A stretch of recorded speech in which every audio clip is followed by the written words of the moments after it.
Welcome to this place. Together we make it a holy place. Please join us for our first song, which I believe will be "Enter, Rejoice, and Come In." Ooh, that's nice.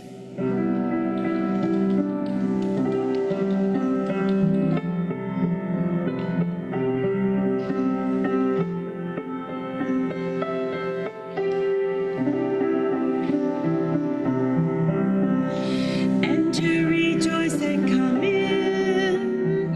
Enter, rejoice, and come in. Today will be a joyful day. Enter, rejoice, and come in. Open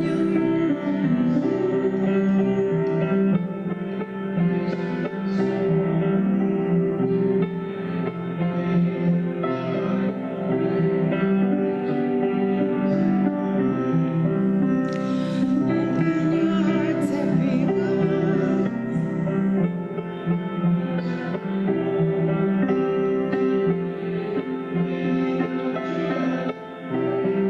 Enter, rejoice, and come in. Don't be afraid of some change. Don't be afraid of some change. Today will be a joyful day. Enter, rejoice, and come in. Enter, rejoice, and come in. Enter, rejoice, and come in. Today will be a joyful day. Enter, rejoice, and come in. Please join.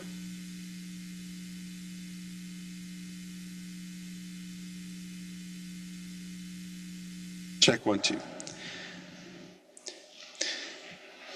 May the light we now kindle inspire us to use our powers to heal and not to harm, to bless and not to hinder, to bless and not to curse, to serve you, Spirit of freedom.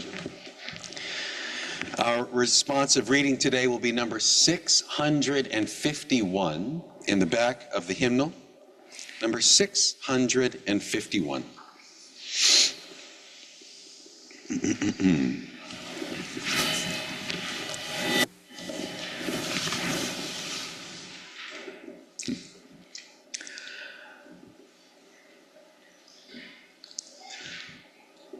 I am a single cell in a body made of 4 billion cells. The body is humankind. I am a single cell. My needs are individual, but they are not unique. I am interlocked with other human beings and the consequences of our actions, thoughts, and feelings. I will work for human unity and human peace, for a moral order in harmony with the order of the universe. Together, we share the quest for a society of the whole equal to our needs. A society in which we need not live beneath our moral capacity and in which justice has a life of its own. We are single cells in a body of 4 billion cells. The body is humankind. There's a time when we share, excuse me. There's a time when we share our joys and concerns, those special things that are either putting a spring in our step or maybe kind of weighing us down a little bit, but I would like to think that we find that joys, when we share them, are magnified, and the concerns, when we share them, can be lightened. So please take a moment, and if there is something you'd like to share, please come up and light a candle.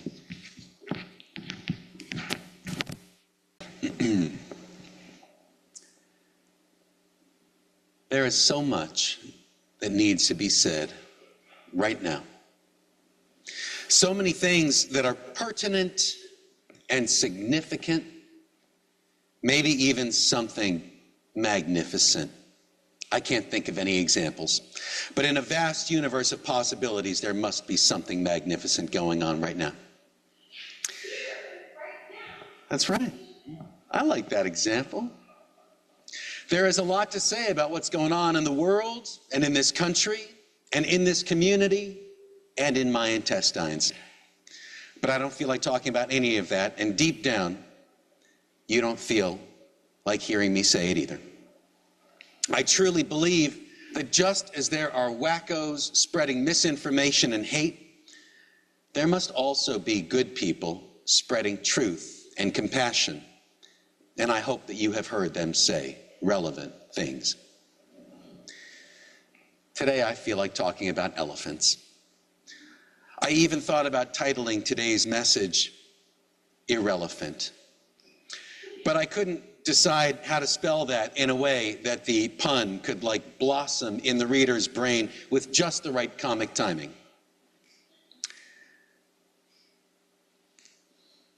Someone heard that I would be speaking on this topic at great length and asked me, do you feel a special connection with elephants? No, I said.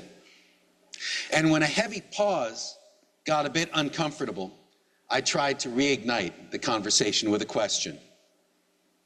Elephants are mammals, right? She answered with a question. Do you think they hatch from eggs? Our interaction sort of recovered. She told me a little bit, and then she recommended that I read a book. This brief interaction will tell you all that you need to know about the relative size and centrality of elephants in my mental universe. I spend more time thinking about Melissa Etheridge than I do about the entire elephant species. And she is not the center of my mental universe, just an example of one of the many comets and asteroids that pass through my mind every so often. And I just bought one of her records, so she popped into my head. Pondering this brief conversation about elephant babies, I must say in my own defense, I really was about 85% sure about elephants being mammals. Also, technically, elephants do come from eggs, which I assume must be microscopic. And maybe I shouldn't do this, but I now invite you to make a mental picture with the following title. An elephant comes from an egg. And now another mental picture with this title. Elephants are mammals. Do elephants come from eggs? Or are they made of milk? Or both? With questions like these, biology textbooks are useless. We must turn instead to the Hindu scriptures, in which all things are possible, and the opposites of all things are also possible. The scriptures of the Sanatana Dharma, better known to us as Hinduism, are more vast and varied than the writings of any other religion. As a matter of fact, they are more vast and varied than the writings of all other religions combined. One of the most ancient writings is called the Matanga Lila, meaning the playful treatise on elephants. In this we find that in the beginning, the great golden winged sunbird laid the universal egg containing all of the matter of the cosmos. When the god Brahma broke this in two, he sang 7 songs over the soup inside. And from the half shell in his right hand, some of the fluid congealed into a male elephant. As Brahma's song continued, 7 more male elephants emerged, and then 8 female elephants from the shell in his left hand. These 16 elephants paired off into couples and used their combined might to hold up the sky. They are the pillars of the Indian universe. In another Indian creation story, the universe begins with an ocean of milk. And the gods churn this to make butter. And from this butter, they're going to mold various forms, like that thing in the grocery store at Easter time where somebody has made a lamb out of butter. And the gods churn this, just a moment. It just popped into my head. And I'm like, you know what? Yeah, that was it. That was exactly what I was looking for. And the gods churned this to make butter. And one of the first things that they made with this congealed milk was a white elephant. In Indian religion, a white elephant, or an elephant with white patches, is like a walking cloud with a special ability to communicate with the clouds of the sky. So when a white elephant is found, it must be celebrated, or else the monsoons won't come and everyone will die. But if you keep a white elephant happy, it will signal its cloud friends up there to send rain for the crops. There is actually an annual holiday, one of the 10,000 holidays of the Hindu year. And that sounds like a joke since the year only contains 365 and a quarter days, but we're talking about a religion with 3 million gods. So 10,000 is really, I think, a lowball estimate of how many holidays there can be. Anyway, one of the annual holidays, a sort of rain dance, requires the presence of a white elephant. And if one cannot be found, you can fool the clouds by slathering a gray pachyderm in sandal paste, and then you can distract the clouds by having men in women's dresses dance around it, making obscene gestures. If I were a cloud and I witnessed this, I wouldn't squint to see if it was a real white elephant or just a painted one. I would just give the people what they want. Returning to the questions. Do elephants come from eggs? Or are they made out of milk? Or both? The answer is yes, and yes, and yes. And then some. But in the search for these answers, we stumble into even more questions. Let's start with the most basic question that's on every child's mind on the drive home from the zoo. How did the elephants lose their wings? This is a sad story, not a funny one, since all elephants had wings in the beginning. And they spent their days dancing gracefully among the clouds. Not with big flappy ears like Dumbo. I mean like real Pegasus elephant wings. The offspring of the first 16 elephants from the universal egg were a flock flapping around, until one day they were crossing the Himalayas and they needed to rest, so they landed together on a tree branch. But they were so heavy that the bough broke and they came crashing down to the ground. They laughed, brushed each other off, and they merrily flew off to find another tree branch to perch on. However, it happens that a wise old monk had been teaching under that tree, and several of his students were crushed under this branch and its avalanche of elephants. So when the laughing elephants wiped themselves off and flew away, the old teacher cursed them. And then when the time came to fly from the second branch on which they'd landed, the flock of elephants was shocked to find that they had no wings anymore. They had to climb down the tree, which is hard when you don't have hands, and painfully ironic when you have a trunk. And from that day to this, elephants have been forced to wander, grounded, trumpeting at the sky that they cannot reach anymore. Like I said, it's a sad story. Not as sad as Disney's Dumbo, and I have nothing to say about that. As a scholar of different faiths, I take my vacations in India. I've never been there. But when I get bored of studying other traditions and stories, I take a glance to see what new ancient thing the Dharma can dazzle me with. Reincarnation is my favorite idea about the afterlife, and the one that seems most logical to me, since I frequently feel like I've been left to pay the check for someone else's feast. And if I ever did get reincarnated, I'd like for it to be in India, since it's a region and religion that makes sense to me. Also, I find Indian people to be very handsome. Not to be racist, I just do. I don't have a lot of religious decorations in my office.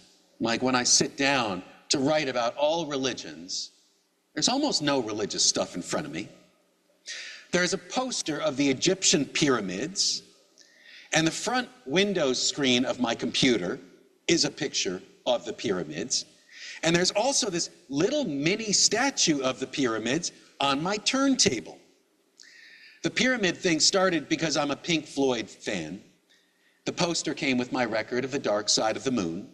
And I think that Pink Floyd lyricist Roger Waters really wants for me to ponder the pyramids. Plus, they fit in with my gloomy, pessimistic sense that many of us will spend our lives hauling stone for someone who's already dead and gone. Anyway, the single non-pyramid related religious artifact in my office is a small metal statue of the Indian god Ganesha. He's also on my record player. He sort of counterbalances the pyramids. They remind me of miserable toil. He reminds me not to take things too seriously. And I'm happy to say that Ganesha is here with us today.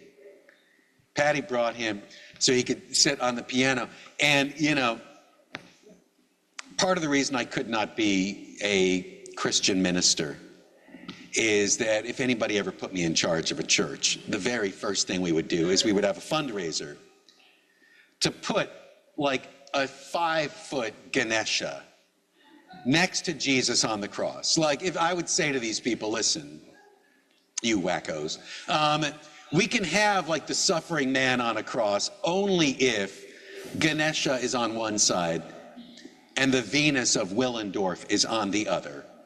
So that when people look at how miserable he is, they can also see like some fecundity and some playfulness. Like that would be a holy trinity that would make more sense to me. Anyway.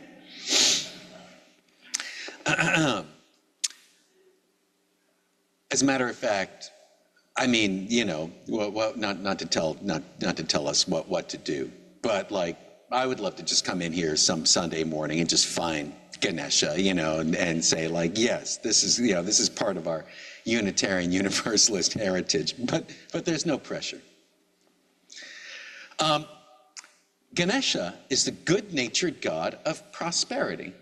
He is known as the remover of obstacles, but I'm not really sure if removing is precisely what he does. Ganesha has a pet mouse or rat. He has overcome the elephant's natural terror of vermin. And he can ride this tiny creature like a sort of roller skate.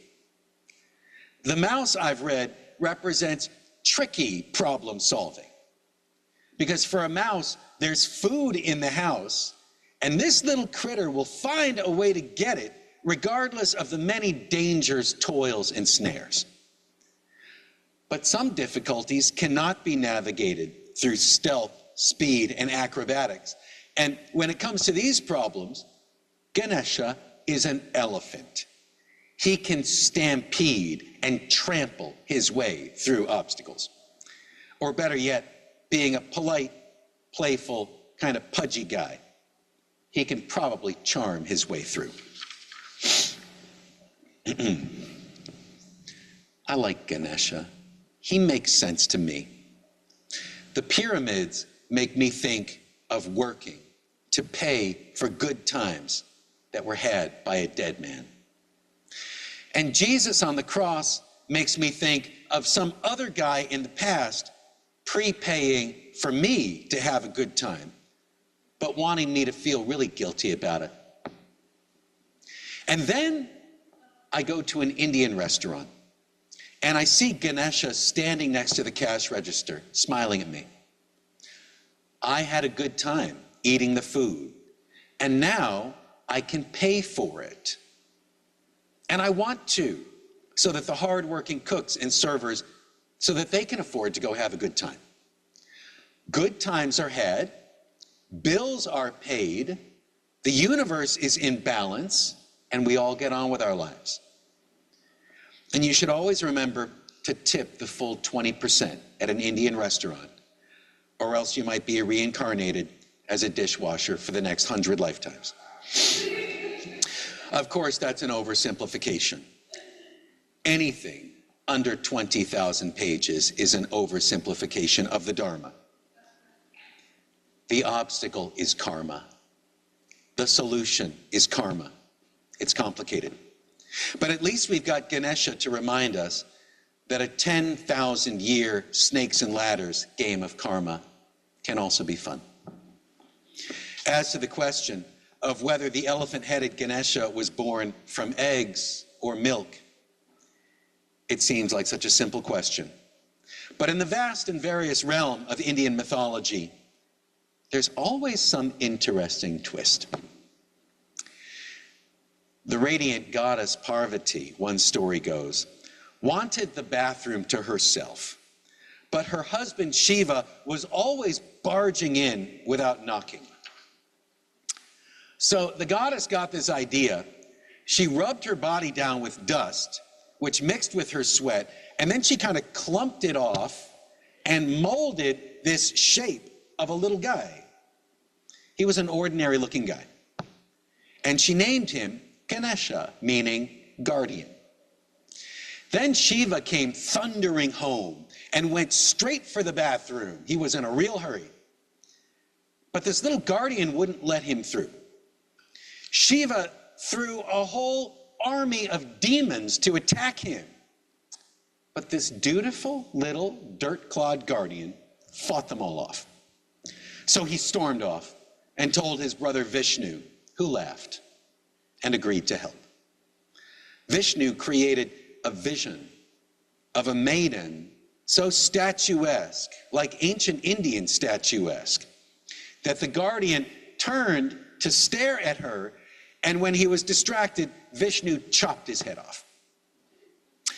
But this made Parvati even more angry, and she launched on a furious, destructive rampage that threatened to destroy all of creation.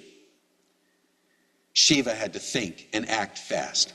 So he grabbed the first animal he saw, took its head, put it on the guardian's body. It's unknown whether he thought he could get away with this change or not.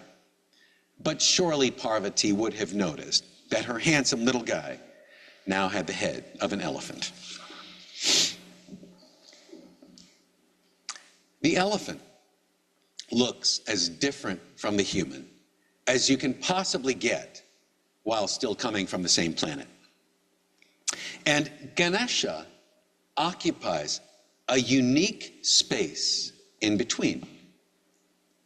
But in the end, we are all made of the same ingredients: milk, egg, dust, sweat, and some hasty improvisation. That is the recipe for life, human and elephant alike. Thank you.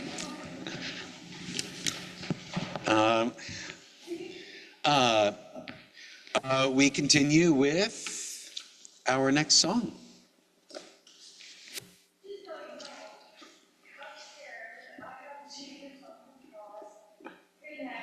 And Shiva, glorious angels, and elves. Mm-hmm.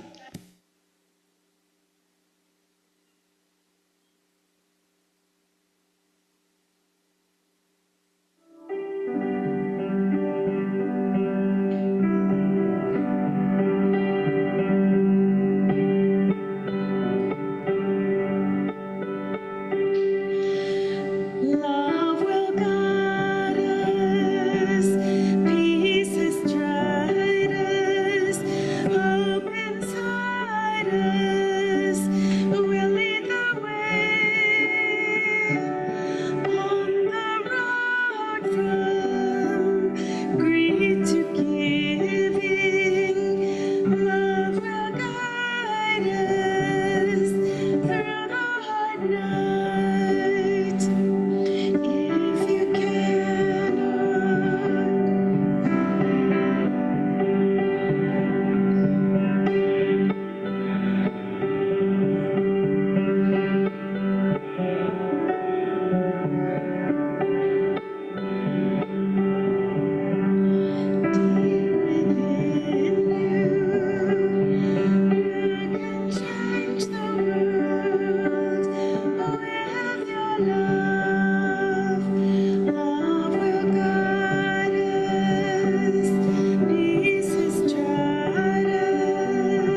did want to ask everyone, if you have a name tag, if you could start wearing name tags. We were very good at this until I think it was probably a pandemic. We all just stopped wearing our name tags. I know for those of you who are new, don't have name tags, we're going to fix that. So just a reminder to wear your name tags. Thanks.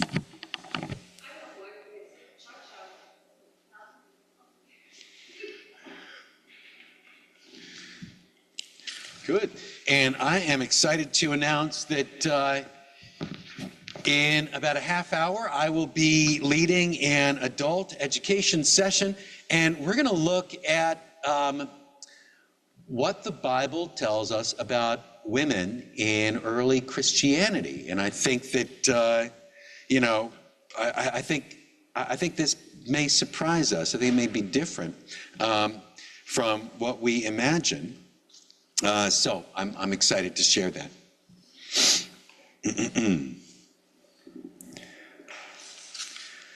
Together we have sanctified this space.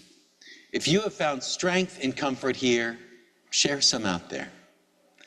Remember that you are blessed and you are a blessing and you are not alone. Please join me for the words of extinguishing the chalice. We extinguish this chalice, but not the light of truth, the warmth of community, or the fire of commitment. These we carry in our hearts until we are together again. Did we prepare anything as a postlude? So I thought we could turn to hymn 126 and sing the first verse. I think we know this one.